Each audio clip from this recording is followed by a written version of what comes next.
Alright, so we'll get started. So my name is Natalya Shelburne. I'm a front-end developer, and I'm an artist, I'm an educator, I'm a lot of different things. I think my most recent, however you want to do the lights. Ooh. This is a very special kind of talk. No, so an illuminating talk about, yeah.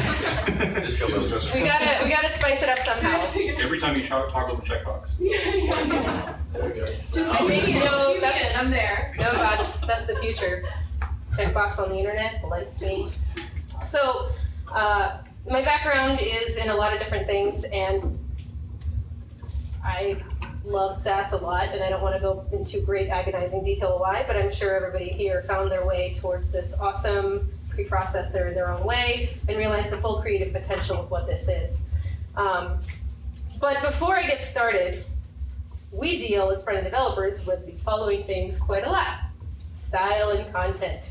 So today's talk, as much as we're going to have content about some really practical, like you could go home and style a checkbox using, I'm going to stall and backtrack some more since we have more people doing.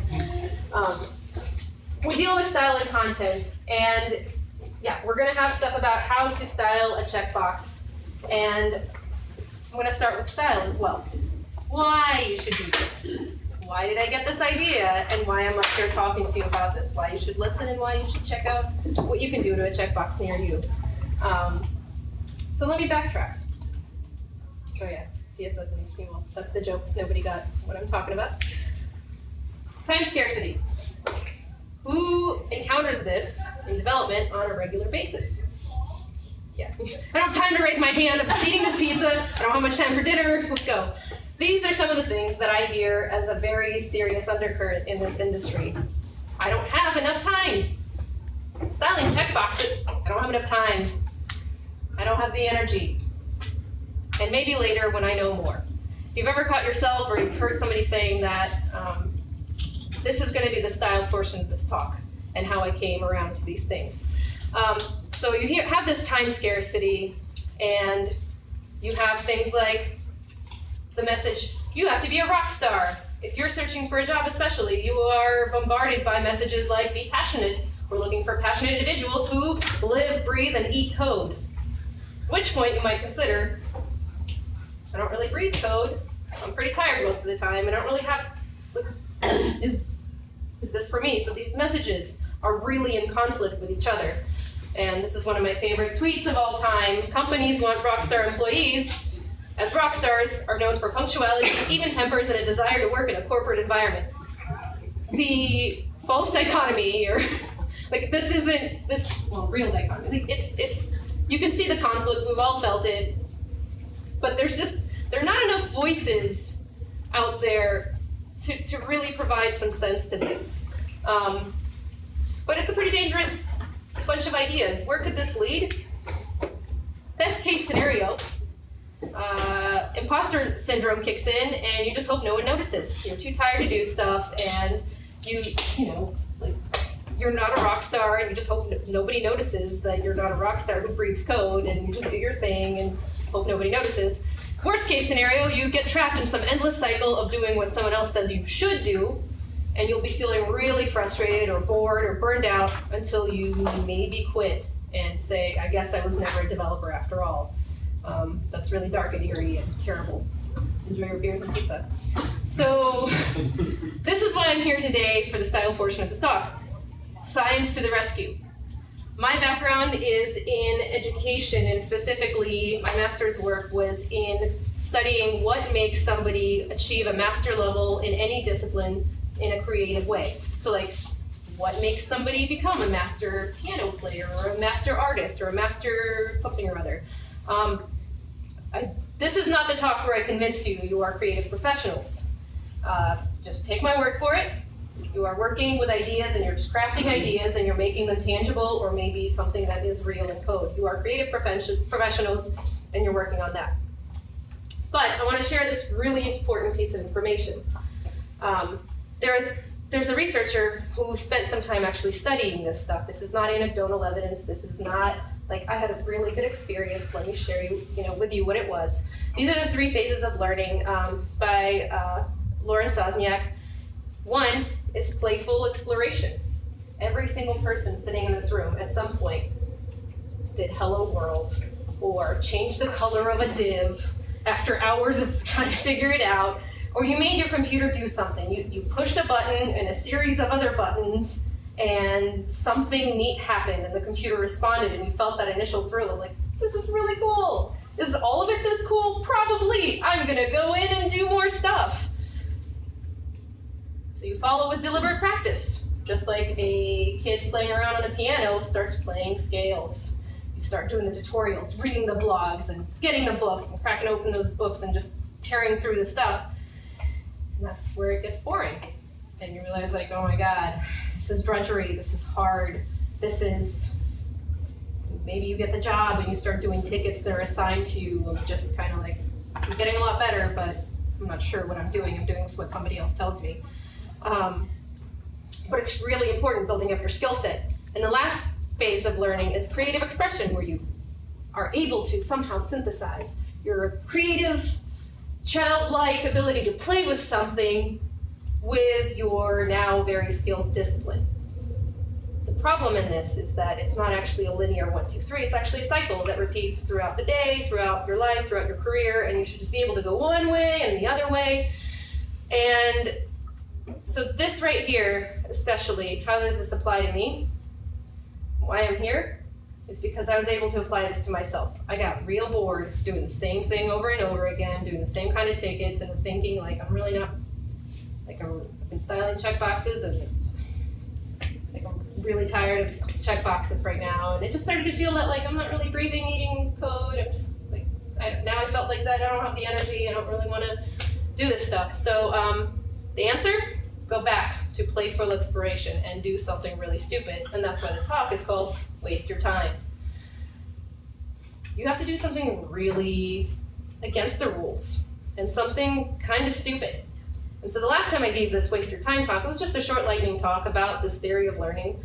I kind of blurted out in the middle of the thing, like, what I'm gonna do is make a toggle that's also a cat. Because I like cats. And, big confession, I like cats. And that was just a playful kind of outlet of, this is going to be so stupid, I hope nobody ever sees it, because it's going to be so silly.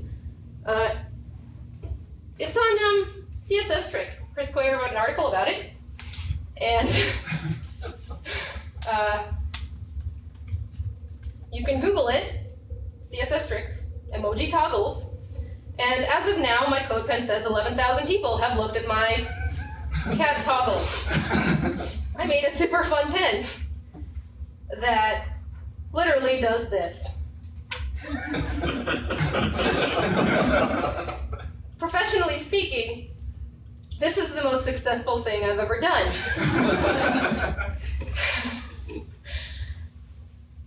And that feels good.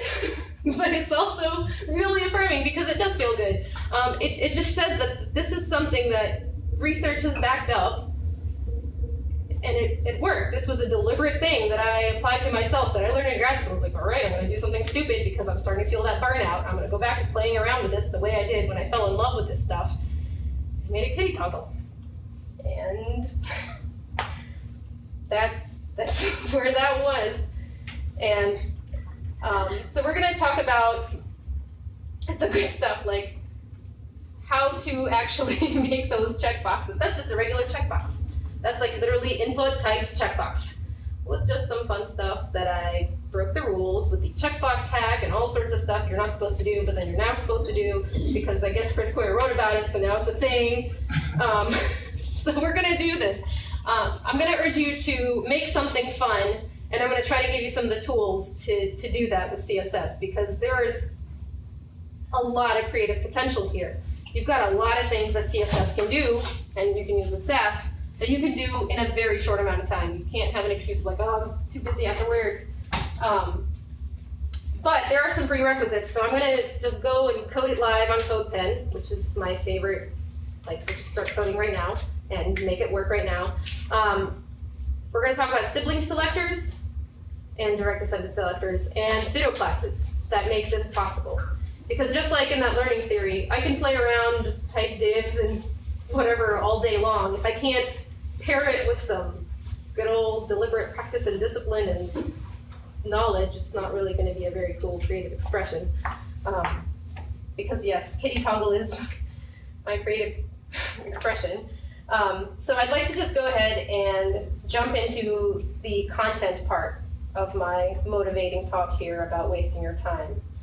Let's go straight to CodePen. If you've never used CodePen, it's a really, really great way to get started on, you can just click on New Pen, and you're ready to go. You've got HTML, CSS, JavaScript, and since we're using, oh gosh, they're doing this thing now. I have to slowly, just exit out. You can change your syntax.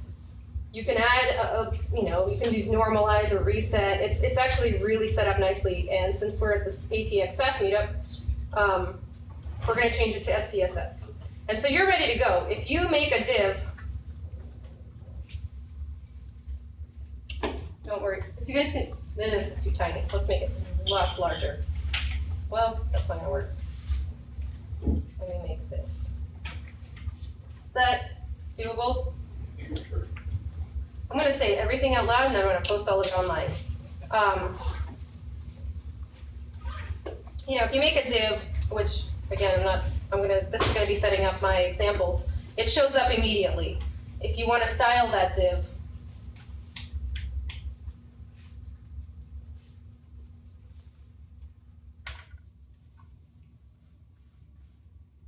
there we go.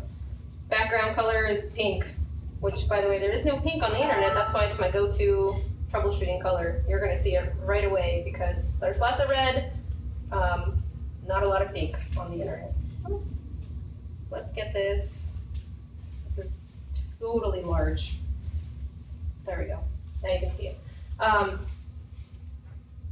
Let's talk about sibling selectors. Here's a demo. Demo time. You can see what I tried to do here. Let me see. Kind of blink really hard at me without raising your hand, or just make extreme eye contact if you're like really interested in finding out what a sibling selector is, or just getting a refresher. Just like, great, that's up. I don't like the raise your hand thing. Like, hey, I don't know anything about this, and everybody else does. Yeah, all right. Just yell out. Is that cool too? Yeah. Please go over it. So I've set up a little demo here, and y'all can't see any of this. So let me get it to where you can. Larger, everything. So what you have here is I have a couple of divs. You've got first sibling, second sibling, and apparently I copy and pasted it terribly, third sibling, right? And what this is just a bunch of divs who, what does sibling mean? They're divs next to each other. That means you've got a first sibling, second sibling, and then you have a child. Just like you have those child pseudo selectors. It's divs that are at the same level. Oh man, you know when you say it in your head, it sounds really great. Who wants to volunteer and answer for exactly what it is? It's like Inception, kind of, right? Yeah, except they're on the same level. They're not in any level deeper. Yeah, they're what? We share the same parent. They share the same parent. That's great. That's actually really. That's what, you know what? I made him say that. I planted him in the audience. Well done. So they share the same parent. That means they're not nested within each other. They're just right next to each other. So you can see the difference between first sibling, second sibling, and then you have a child of second sibling. And that's kind of that terminology that gets used when you're talking about CSS selectors for those kinds of things for HTML elements. So I'm going to... The same parent and they're adjacent. They're adjacent. That's the word. They're next to each other, and they're... Yeah, so they're adjacent to each other. And so here's the plus. The plus is like, what is happening with this plus? It's like this really easy thing to overlook if you're looking at somebody's code.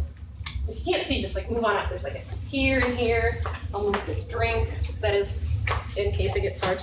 If you can't see it, it's also on, if you actually go to codepen.io/Tallys, Tallys, you'll be able to see it on there, including kitty toggle. And you'll be able to just follow along as I work on it. And if you hit refresh, it'll just pop back up. So if you've got your computer, it's TALLYS. All right, so right now I have selected class first sibling, and I said plus div. I use the adjacent sibling selector to say, all right, we're selecting this first sibling, class first sibling, which is the first div, sibling 1, and I'm saying the very next adjacent div gets the style background color pink. And so you can see, sibling 1, nothing happens to it. If I take this plus div, what do you think is going to happen? Moves back to 1. So what I've done is what I've done is I've taken this, the first sibling, and then I've selected the second sibling. What happens if I change that to a regular sibling selector? Anybody have a guess? What's going to happen to sibling 2 and 3? Anything?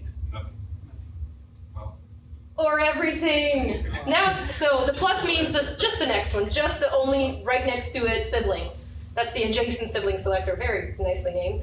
And then if I put this the tilde, which is the big one, so this is like whiteboard. All right, this is the adjacent sibling selector, and the sibling selector just says every div after this one that's on the same level of nesting gets this style. Which is a pretty powerful thing. That means like you can use the class of one div to do stuff to the other one. Where it gets really cool and where I get everybody's attention, y'all know about hover, right? Where when you hover over an element, something happens. My favorite is when you say, you know what? When you hover over the first sibling, double commented out. Yeah, we'll just ignore that. Come on, code pen. So when you say hover, right? Nothing's happening. You see my mouse anywhere? Yep. Nothing's happening. I'm not hovering over the first one. No, I'm hovering over the first one. This is something I actually discovered when I had to I had to hover over one row, but something had to happen on another row entirely. But because they were all in the same level of nesting, I could do that. So this is what the adjacent, the regular sibling selector does, is just saying like, all the ones next to it, let's do that. This is gonna become very important in just a second. We're talking about things like the input, right? We're styling an input. And I'm going real simple with this so we can get back to how you can make a kitty toggle, because that's really the goal of this whole thing. Hover is a pseudo class. And just like I said, the prerequisites were you have to have the sibling selectors to select not the thing, but the thing next to it. You have to have a pseudo class, which means you've got this div, but boy, how can we fit in a lot more on this div than there is?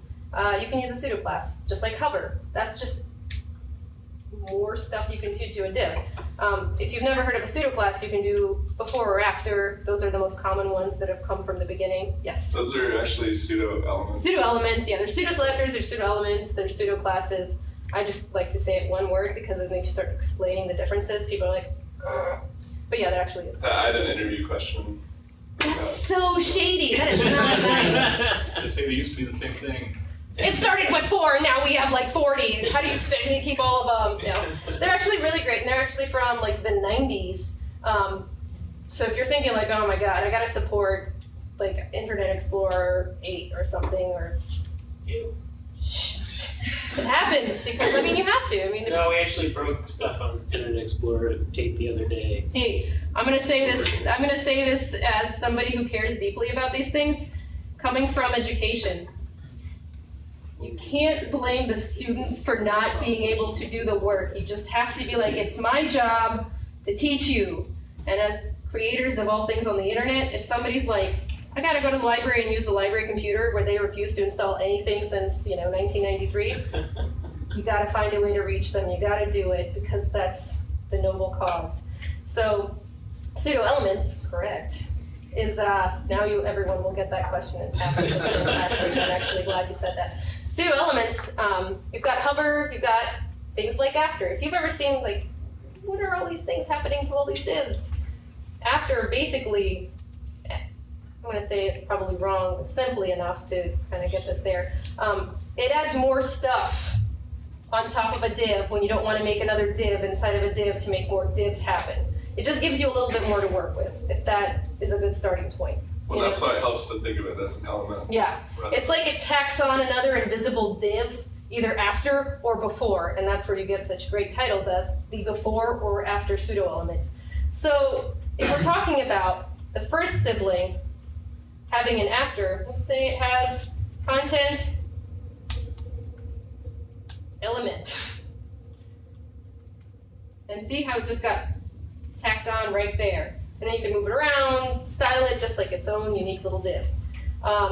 That's really helpful. You can do all sorts of stuff with just one div, and that's where you get all those really cool things that are super creative and playful as well, where you see people like, I used one div and I made an entire painting with crayons and things. You've seen those, right? Google it if you haven't. Like one div and it's just all these magical things happening to it with the creative power of CSS. But you gotta start somewhere, start small. We're gonna start with just a little bit. And then there's also different ones you can do for different things. So what happens if you try to do a pseudo element like after or before on an input, say a checkbox? Nothing! It doesn't take it just because, and I didn't really look into it because it just made me so sad. You can't style a checkbox with a pseudo element. You can't put a kitty head as a pseudo element with Unicode on top of an input, because input's like, whoa, I'm a simple input, I don't do the befores or the after, and that's where you gotta get creative. That's why people came up with literally what is called the checkbox hack. And that's what we're learning is a terrible hack that you should use, and it's a thing. It just has a terrible name, like you don't like to. So let's check out this, hey, yeah, I've got this checkbox right here, and it's doing what checkboxes do. Check it, and it has a check state and an unchecked state. Fun thing, the check state is another thing we can manipulate. Input, when fonts are big. Why is this all commented out somewhere? Input checked. Oh, it's because I got it out at the beginning. Input checked is a good way to select the input when it is checked. Notice how it's checked, and I say whenever it's checked, the label that is adjacent to it, because the markup is input, and this is like the standard really, there we go. Input type checkbox, ID, demo box, class toggle. You can do whatever you want with it. The things you can't change here are type checkbox. You change type checkbox to type radio, you get a radio input. Those are like, this is the thing you don't want to change. ID is demo box, because I just made that up. It could be like fun checkbox. But then, oh no, this needs to match. Label for what? Fun checkbox. You want to make sure those match. And then you have class. I like to use the word toggle. It's a fun, easy one. And what I'm saying is, you know what, when my checkbox is checked, I want everyone to know, like, you just checked this checkbox. And I want the font size to change to 40 pixels, and I want the background color to be pink. Well, if I just do that on the checkbox, nothing happens, right? How do I mess with this, hey, yeah, if I can only select the check state on the input? That's where we use the direct descendant pseudo element. Or wait, yeah. All of a sudden, pseudo thing, yeah. It's the coolest thing ever. So all of a sudden, the label starts getting these styles. It's the label right next to it. And what this allows you to do is open up the wide world of styling your input to be anything but the boring, like this is Netscape Navigator looking checkbox, to be anything else. So I'm kind of trying to build it up really slow, and this is the deliberate practice part of things. We're like, oh my god, like you just explained the plus symbol in CSS 10 times. Like, this is unreal. This is so boring. Or not. Maybe this is riveting. In which case, yay. You're killing it. Yeah. No, so the point of it is you can select the label, and notice when I click on the label, it checks too. That's interesting. Well, what about if I say input, and you just say type equals checkbox, and you say it's display none. Uh-oh, look at that. It's checking just like a checkbox, but you can't tell any difference between that and these divs, which is, again, this is the reason we want to talk about design considerations, accessibility next, because, hey, look at this website. Which one of these is a checkbox? Now it's a terrible web of mysteries that you can't really figure out.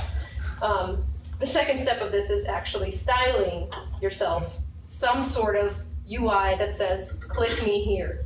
And that's the fun part. That's where you can make it anything, including a kitty head Unicode that changes left and right. This gets a lot more complicated, and I can show you exactly where this rabbit hole leads. Let's make something fun. So we've got these prerequisites. Deliver practice out of the way. We've got those pseudo-elements and classes and things. Kitty toggle, for example, this is the basic default markup. I have a div here just to like put it all together and have a cool name. But it really is just an input type checkbox. It has an ID that matches its label, and there's a label right next to it. And there's just some styles, and it gets pretty long because you have to deal with like, well, what happens when it's checked? What happens when it's not checked? What happens when it hovers? What happens to all of these things that we have to think about the user? And then you have to consider things like, well, what happens if you've got a user who's toggling over with tabbing and they have a screen reader? How do you know how do they know to click on it? Is the click area big enough? Does it make sense? What happens when it goes mobile and it's moving around on the screen? There's a lot of stuff to play around with. And that's why I kind of want to just give you this really open-ended situation of if you can do a pseudo selector or a pseudo element and you can do the sibling, it really boils down to hiding. Let's go to kitty toggle. Good old kitty toggle. What it really is you're hiding your, this is a little bit bigger so you can see it. You're hiding your checkbox, and actually I can go back to a much more boring one so you can actually see it without a kitty head. Wow, this is really wide. All right, let's make a mid-width, not giant. Mid-width, 200 pixels. Still wide.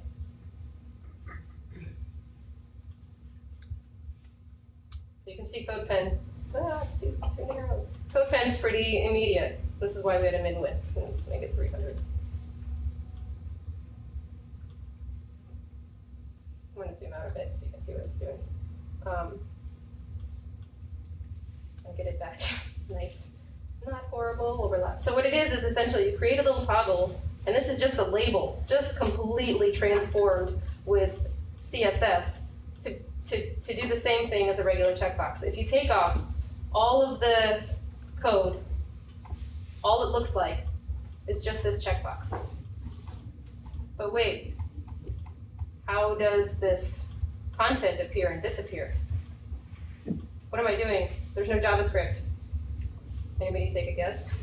Change the display, whether it's none or whatever, lock. Aha, yeah, there's really two options. I'm either selecting something as a sibling or I'm doing some sort of pseudo element. Spoiler alert, I'm using a sibling. This is a kind of a pattern that I've seen used and I really enjoy it. This is also tiny. We're gonna go back to larger here and get rid of this JavaScript because we don't need it. This is a CSS only toggle. What I'm doing is, you guys notice how, which ones are the siblings here? So we have input, which is, wow, this all got tabbed over. So you've got an input, and inside of the input, we've got the input, we've got the button, we've got a label. They're all pretty sibling here, but this right here, the checkbox input, the important part. checkbox is, the sibling here is the div that has all the information. This is not gonna work with me, it's just gonna scroll all over the place because it loves it. It's a sibling selector, so what I'm saying is every time the input has the pseudo element checked, this toggles the display none to display block. So instead of display none, I'm toggling the visibility of this thing, and that's it. Just saying when this is checked, the next div that has this class that I want it to be does this, essentially, and it's really that simple. And also incredibly complicated and hard, all at once. The reason that this works really nicely, and the reason I want to kind of promote it, is because if you don't do a checkbox hack, you're stuck with the traditional checkbox, which is awesome and has served us really, really well so far. Unfortunately, there's just a lot of cool stuff you can do on the web that isn't just this checkbox. You can style radio buttons to be entire big blocks of cool stuff, just like you can style a list to be a navigation menu, or to be just about everything on the web is like a list. If you ever want to check that out, go to a website, get rid of all the style sheets, inspect element, delete all their styles, and see what happens. As an example, I actually did BuzzFeed one time, and it was unreal. It was the whole thing is just one giant list with lists inside of it. But it's the same level of creativity. If you see a navigation menu, it's probably a list transformed into these unreal things. And the same can be done with very simple very simple things like a regular checkbox that we might just take for granted and just say, oh, styling another one of those, how boring. Or maybe an accordion, which we were last time. Yeah, it can be really exciting to really dig into something really simple and see how complicated and fun you can make it. In the end, you might end up with something that either speaks to people, but I should have known that if I put something cat-related on the internet, people would respond, and they do. Turns out, in CodePen, cat-related things are the top few things, so I'm not going to say it was really all me, but that's what makes it really fun, again, is to play around with things and do things you're not supposed to using the tools you've just learned. And that's why, again, in education, you're told you have to make your learning cemented with a project. That's why if you ever talk to a mentor, they say you have to have a project, you have to do something. It's like, well, what if I'm not working on something? You have to do a project.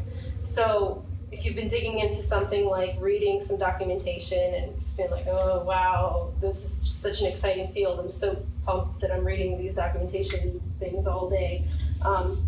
Get on CodePen, get on something and make something and play around with it in a way that would almost be embarrassing if somebody else saw it, or like what you did with it. Because you'd be surprised just at the depth to which you'll be able to understand something, but as well as maybe come up with something new that people really respond to and get excited about. I didn't want this to be, and clearly it wasn't just like, this is how you do it, this is the only way to do it, but I just wanted to float these ideas of like, you can do sibling selectors, adjacent selectors, and you've got the pseudo-elements and pseudo classes. I can't fit that into a short tutorial and have you walk out of here and be like, oh, I get those really well, wow, that's really sums it up. That's the part where you have to go out and do the deliberate practice and read the documentation and do the boring stuff. But what I really like to do is show people the things you can build, kind of hint at how you can maybe sort of go about it, but I also don't want to block you into being like, this is the way to style a checkbox. If any takeaway from how to style a checkbox is hide the input and do something crazy with the label. That's it. Do something really fun, make it pink, make it weird looking with the label, and figure it out from there. And you have to Google it and figure it out, get on Stack Overflow. I think that's what makes it fun, and that's what makes it so kind of like playing around with it.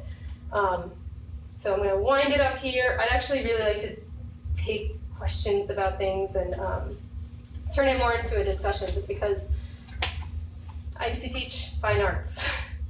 And there's this nice medium between being like, here's how you do it, but don't listen to me because this is just the way I did it. You have to find your own voice with it. But here's how to use the tools, but not necessarily like this. And you can kind of also do this other thing. So that's why there's this,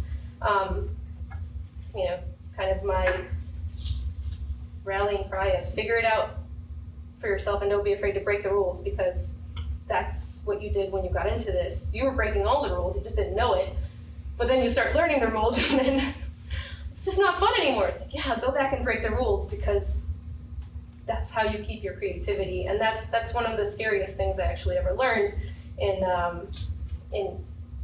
talent development is a lot of studies talk about people who work their way to a very high level of mastery in a discipline are always at risk of losing their creative ability, because it's a skill, just like critical thinking is a skill, creativity is a skill, and you have to keep honing that. If you don't keep breaking the rules and challenging what you've learned and making stupid stuff and wasting your time, you actually are going to become less and less able to push the web forward or be someone who's a thought leader and innovator, because you get so used to following the rules that you forget how to break them. So pure chaos, please, and make stupid stuff on the web and tag it on CodePen and start a conversation with people and see where it takes you. The end. And have some pizza. And I'm just gonna leave my kitty toggle up for the ambiance. But yeah, please talk to the people next to you, meet the people working in front end stuff, and then I'll be taking some questions like right now. So if anybody has any. Sure. Basically, this is CSS. Mm-hmm. But your original example, when you have first sibling, somebody comes along and they want to add some information and they put a div right after that, and all of a sudden it breaks it. So, from your viewpoint or from how this process works, who's on first to basically drive that structure, and how does that all fit together? So, because that's in the real world, you know, it probably gets broken all the time because of things like that. For something as compact as a little checkbox, you have your input and your label next to it, and if somebody puts something between that, they have to have a really good reason to do that. You could be also more specific. You can say, instead of the direct adjacent sibling, you could say the next div with this class. Okay. And so you can be, CSS, be more specific, and that should kind of prevent that from happening. I would also suggest in that kind of situation, if you come up with something like this, a project that I'm working on is considering trying to use some of this type of stuff just as a joke, like an April Fool's kind of thing. Throw it It's up. not a joke. That's fine, it'd be funny. Wrap it in a component, make it something that's closed to editing, and then places where it might be edited, leave it open that way. Because this screams component to me. This is a very specific tool.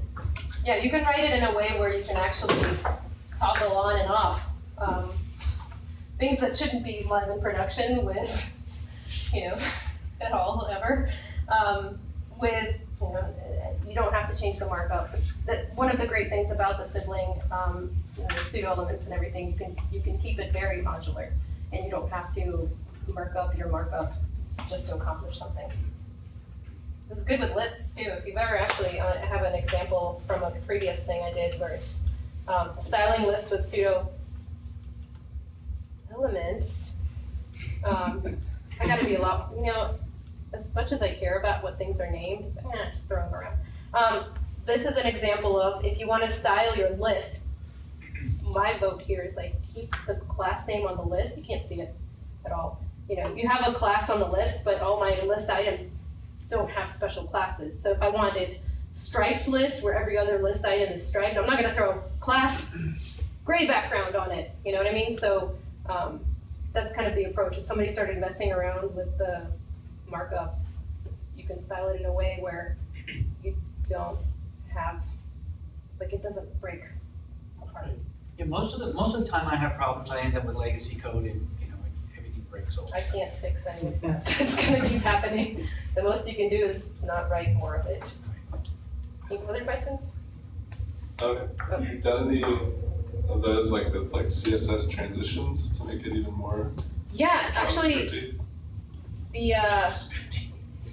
that's a real term. Let me go back to it. Kitty Toggle actually has a transition on it that makes it a smooth experience of the kitty sliding over, and it does totally work with that. I've got him in here. This is just plain CS. No, that isn't Sass. Where you can just throw in somewhere in there transition. Is the kitty ANSI? Actually, yeah, it's just Unicode. There's a really great website. I kind of had a similar experience where I was working in Python and I just started throwing these values and it was like producing graphical characters in the terminal. It's like, oh my god. You can actually use Unicode in your class names, which I don't recommend. You can use a lot of different characters in your Right. Don't do it. You'll be that guy. And everyone's gonna, how creative, thanks a lot. But yeah, Unicode's a special place and emojis are totally gonna be a new thing, so help push the web forward with that in the class names. But yeah, you can, this is just, the way I got the kitty head actually in this is just, it's the Unicode character. You just make sure it has the Unicode range on there and can show it. This is just so tiny. This is the size of a Post-it note. I'm never gonna find it in here. But essentially they're, this is a new computer, so none of my bookmarks in here. Wow. There's a website that does all of these. Maybe it's this? No. But essentially, actually, this might be the actual, yeah, this is the code. So for some people, it shows up like this.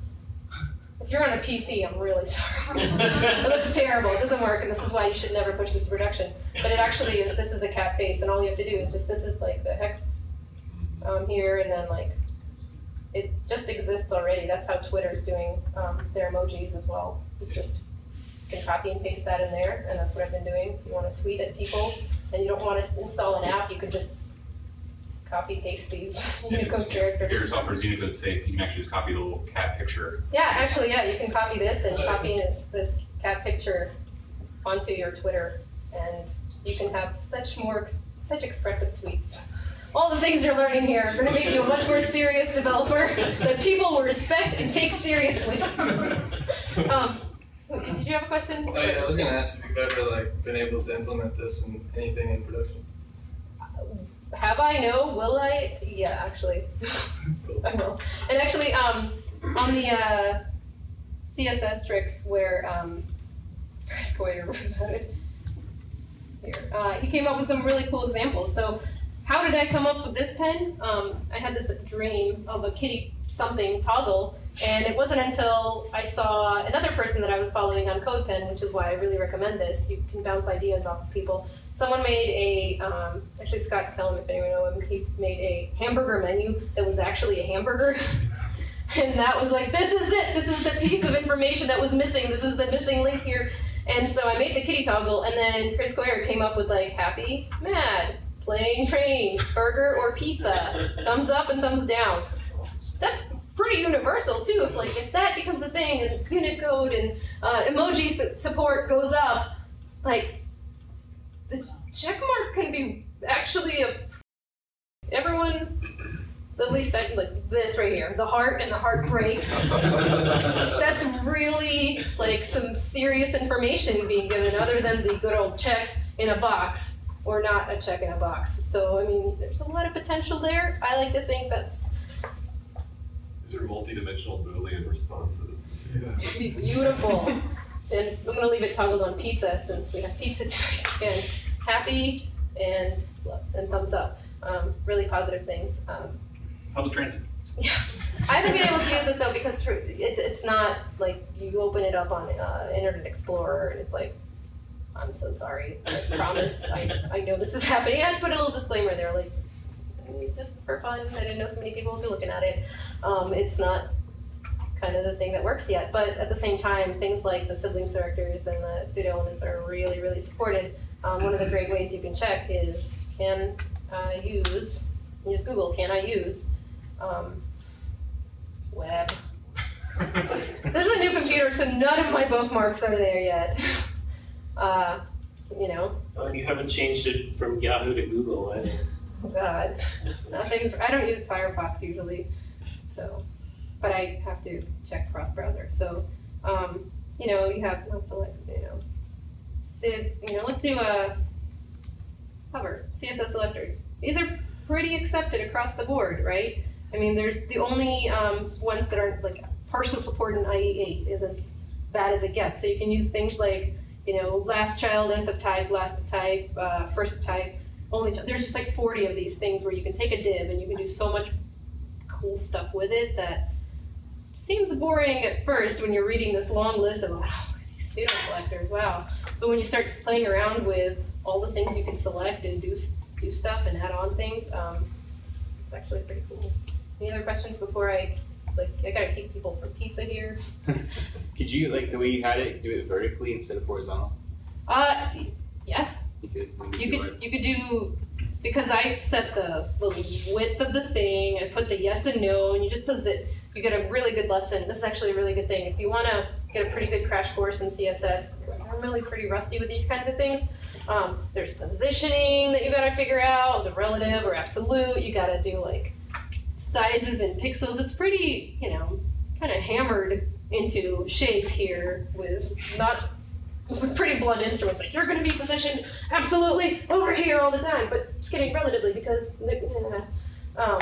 but yeah, you can do lots of stuff. You can make it shape like whatever you want, and honestly, I think my next thing is going to be like, God, I don't know what I'm going to style next, but it could be like the whole website's a checkbox. You get a different experience based on what you click. I mean, you could go really, like, just, you know, put it on CodePen and see what people say. And if you make it cat themed, a lot of people will say things. That is actually the only takeaway that I expect everyone to remember from tonight. Cat themed accordion. I want to see that. Like long cat. Like if when you toggle it, you remember how you were talking about toggling the up and down in an accordion when you click it? Use an emoji. Heroes. I'm inspired now. Yeah, you're gonna expect to see that. You laugh. No, I'm not. I'm just like, that's how it happens. You laugh and you're like, that'd be so stupid. If anybody did that, I'm gonna go home now and work on it. So yeah, any other questions before we get to pizza and more probably lukewarm beers? And questions and social talking to people? Hopefully this is mildly entertaining, in some way encouraging, and helps take off the stress of having to work in this kind of thing, because in front end stuff gets pretty stressful. It gets pretty, you know, if you haven't been frustrated by like, why won't it do the thing and why is this happening to it? There are times where you start to feel really burned out on it, and if you ever start feeling this burnout, just remember what a completely silly medium this is. Just like, you know,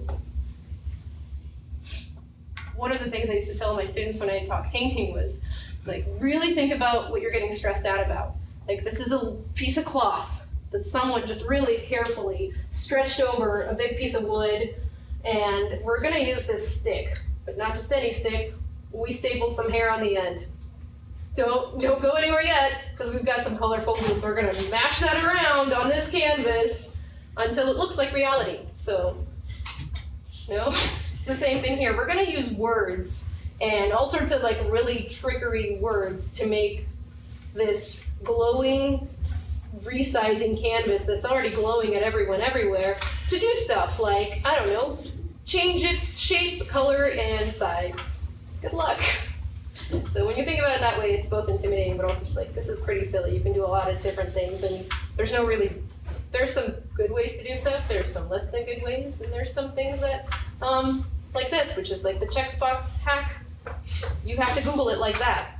Tons of tutorials out there, but it's literally called the checkbox hack, because it's a hack. And a lot of really great hacks out there in the sibling selector world, like, if you keep going down that rabbit hole, the hacks that are like, what if I need my menu to look one way when I have 6 items, but if somebody adds a 7th item, I want it to do something else entirely with only CSS.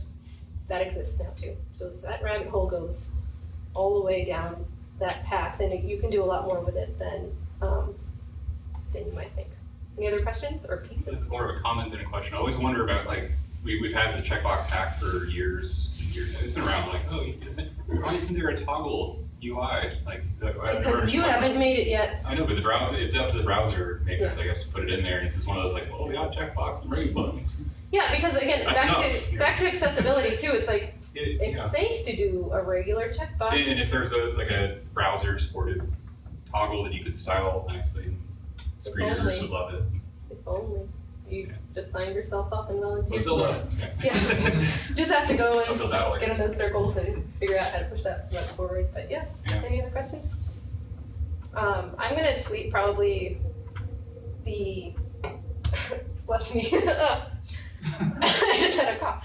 I'm gonna tweet my code pen, and it's all on there. But I would love to say that I've got all this really great documentation written, but I don't want to duplicate something that's already there. There are so many really awesome tutorials for all of this online, and the best one is like MDN, like you said, the Mozilla Developer Network, where it's just like it's already written. The specs are there. The exciting thing for me is just seeing what can you combine these into and what can you do with it that is kind of keeps it still fun, because everybody here is probably here after work. Everyone's tired. I feel like I don't have time for a lot of these kinds of things, but it doesn't take too long to kind of play around with at least one thing. And for front end, CodePen, really great way to get started, because if you make an account and you just click new pen, presumably when it loads, you can start making something immediately. And you can see the results. And you can take a look at what other people are doing and get inspired. So you can't really do stuff in a vacuum, but like look at all the things people are doing with HTML, CSS, and JavaScript this week. All sorts of weird, cool stuff. And you can see all their code as they do it. Got suddenly very slow, so I think one of those is not very performant. Actually, here's a great one. Like look at that Super Mario, for example. That's HTML and CSS right here. There's no reason not to. Maybe just see if you can, because that's what CodePen's really full of. Anyway, come ask me more questions afterwards, but I feel like it's time for pizza, time for beer, and meeting the person you were sitting next to quietly this whole time. Yeah, right. Okay, and this is exactly that one div thing. Notice that's one div. There's some guy that just did the full first level of Super Mario Brothers in a CSS shader. It's one of those and it's unplayable, but it is animated, like the whole level with all the animation. Right? Yeah, that's a good use of it. Yeah, you can see how exactly this is done, and you can go and change all the colors and change them to Luigi if you really feel like. Even if that's if you're just really solid with doing like variables and just colors, change them to Luigi. You can fork these things and contribute and say, hey, look, you messed up. It's Luigi now. He never gets to do. So, right? Come talk to me and or either today.